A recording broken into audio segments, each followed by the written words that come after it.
Clear? तो मतलब ये है बेटा कि आप कहीं भी जाएं, आप कहीं भी जाएं, आपको माइक्रो ऑर्गेनिज्म चारों तरफ से घिरे रहते हैं के। जिस हवा में आप सांस ले रहे हैं उसमें कई वायरस है, उसके अंदर कई बैक्टीरियल स्पोर उसके अंदर प्रेजेंट है, कई फंजाई के स्पोर उसके अंदर प्रेजेंट है।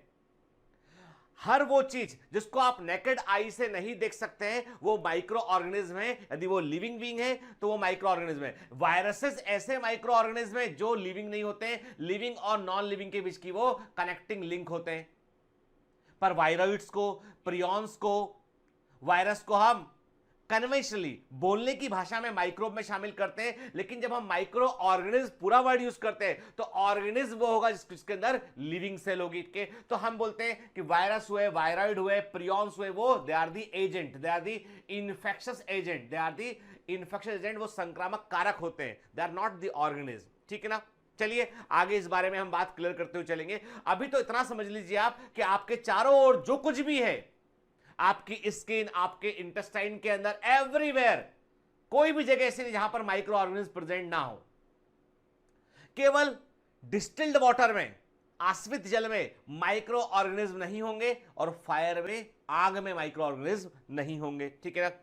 तो microbe can live almost anywhere and it almost anything के। माइक्रो ऑर्गेनिज्म जो है वो आपको कहीं भी देखने मिल सकते हैं। दे आर यूबिक्वाइटस इन डिस्ट्रीब्यूशन, ये वितरण में सार्वत्रिक होते हैं। यूबिक्वाइटस का मतलब होता है फाउंड एवरीवेयर। यूबिक्वाइटस वर्ड का मतलब होता है फाउंड एवरीवेयर, हर जगह पाए जाते हैं। ये जो वर्ड बतलाता हूं ना बेटा, कई बार एग्जाम में ऑप्शन में लिखा आता है, इसलिए याद रखिए। तो मैंने क्या कहा, माइक्रोब्स जो होते हैं they are the यूबिक्वाइटस in distribution के, ubiquitous in distribution, they are found everywhere के, and they can eat almost anything, वो कुछ भी चीज को जो है डाइजेस्ट कर सकते हैं के। अब देखिए आप ह्यूमन इंटेस्टाइन के अंदर, मनुष्य की आंत के अंदर आपको एस्चेरिया कोलाई बैक्टीरिया देखने मिलते हैं, ई कोलाई देखने मिलते हैं। हॉट वाटर स्प्रिंग में, गर्म पानी के झरने में आपको थर्मस एक्वाटिकस बैक्टीरिया देखने मिलते हैं आपको के।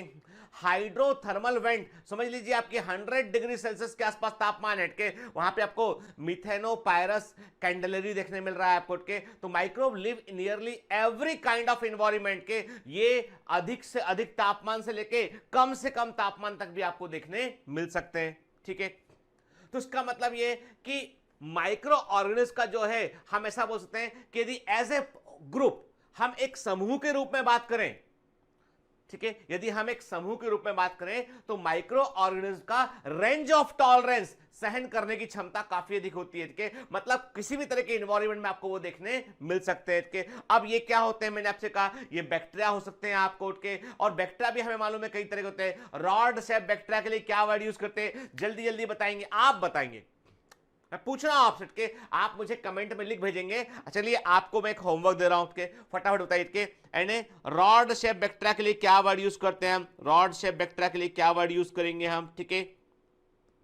स्फेरिकल गोल बैक्टीरियल सेल के लिए क्या वर्ड यूज करेंगे हम के, ठीक है। कॉमा लाइक बैक्टीरिया के लिए क्या वर्ड यूज करेंगे हम के, और स्पाइरल लाइक बैक्टीरिया के लिए क्या वर्ड यूज करेंगे हम के, बताइएगा आप में उठ के। ये चार फंडामेंटल शेप होते हैं बैक्टीरिया के, आप बताएंगे कि रॉड शेप बैक्टीरिया के लिए क्या वर्ड यूज करते हैं बेटा, स्फेरिकल बैक्टीरिया के लिए क्या वर्ड यूज करते हैं बेटा, और कॉमा शेप बैक्टीरिया के लिए क्या वर्ड यूज करेंगे कमांडोज, और स्पाइरल बैक्टीरिया के लिए क्या वर्ड यूज करते हैं। ठीक है ना, मालूम है ना क्या बात है, लिख के भेजना है कमेंट में, ठीक है।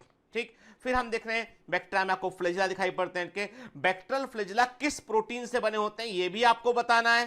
ठीक है, देखो पूछता रहूंगा बीच बीच में, काफी सारा मैंने आपको पढ़ा दिया है, तो अब ये मेरी जिम्मेदारी है कि मैं आपसे पूछता रहूं और ये आपका कर्तव्य है कि आप मुझे आंसर करते रहें। ठीक है, फिर बैक्टीरियल सेल के ऊपर आपको जो है ऐसा बैक्टीरिया जिसकी बॉडी पर चारों ओर, इसकी बॉडी पर आपको चारों ओर फ्लैजेला दिखाई पड़ेंगे, उन्हें क्या बोलेंगे हम के, व्हाट इज द टर्म, कि उस टर्म को क्या, वो टर्म बताइए मेरे को जो उस बैक्टीरिया के लिए यूज करते हैं जिसकी बॉडी पर चारों ओर फ्लैजेला पाए जाते हैं। कि आपको इन प्रश्नों का उत्तर देना है, समझ गए बेटा, ठीक है, क्लियर क्लियर, ठीक है। एंड उस टर्म को बताइए, ये सब पढ़ाया हुआ है मैंने आपको, ये मत बोलना कि बताया नेट क्या, उस टर्म को बताइए जिसमें हम देखते हैं कि आपको grape like bunch of spherical bacterial cell के, स्फेरिकल सेल के, एंड बैक्टीरिया में स्फेरिकल सेल का यदि आपको अंगूर के समान गुच्छा देखने मिलेगा तो उसके लिए क्या वर्ड यूज करेंगे, ये सब आपको रिकॉल करना, एकदम दिमाग पर रहना चाहिए करके। देखो बेटा, जो मैंने पिछला पढ़ा दिया है ना, उसका प्रॉपर रिवीजन करते हुए चलिए। यदि हम केवल आगे आगे दौड़ेंगे, पीछे का रिवाइज नहीं करेंगे, तो हम जो है वो दिक्कत में आ जाएंगे। पिछला रिवीजन करना बहुत जरूरी है ना, ठीक है। तो बताना है आपको कि ग्रेप लाइक, अंगूर के गुच्छे के समान, बंच ऑफ स्फेरिकल सेल के लिए क्या वर्ड यूज करते हैं हम बैक्टीरिया में। क्लियर? तो ये तो हमने एक एस्पेक्ट की बात की बैक्टीरिया की डेवलपमेंट के। याद रखिएगा, मैंने आपको बताया कि माइक्रो ऑर्गेनिज्म आपको हर संभव जगह पर देखने मिलेंगे, चाहे जो है बर्फ हो, चाहे हाई टेम्परेचर हो, के दे आर प्रेजेंट एवरीवेयर। के ये है कि देखो वैरायटी बदल जाएगी। जो हायर टेम्परेचर के माइक्रोब होंगे वो अलग तरह के होंगे, लोअर टेम्परेचर वाले अलग तरह के होंगे, लेकिन आपको जीवन के निशान कहीं ना कहीं आपको जरूर देखने मिलेंगे यहाँ पे, ठीक है। अब देखिए ना, आपको दिखाई पड़ रहा है, दिस इज दी जो है वो हाइपर जो है वो बेसिकली थर्मल वेंट है। ये क्या है? ये जो है वो थर्मल वेंट है।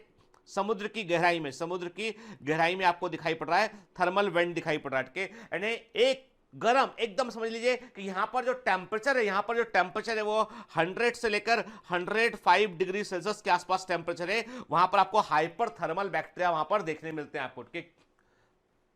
there may be a variety of Archie bacteria के। तो हम क्या देख रहे हैं? हम देख रहे हैं कि ऐसी कंडीशन जहां पर सामान्यतः जीवन मिलना संभव नहीं था, वहां भी माइक्रो ऑर्गेनिज्म को बैक्टीरिया देखने मिल सकते हैं हमको, ठीक है। चलिए, अब एनसीईआरटी क्या लिखता है? एनसीईआरटी की एक एक लाइन को बड़े ध्यान से समझते हुए चलना बेटा हमको, ठीक है।